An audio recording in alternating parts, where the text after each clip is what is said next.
Hi guys, welcome back to our channel Trading for Beginners.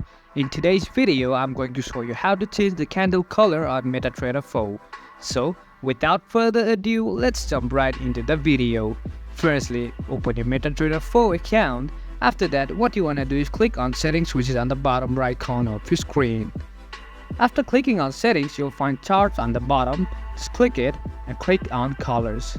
Now, from here you can choose the candle color manually, and that's how you can change your candle color. It's simple and easy.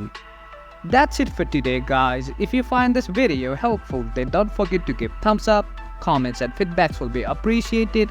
Subscribe to our channel and don't forget to hit the bell icon so that I can come up with new videos like this. Until then, have a great time and thank you for watching.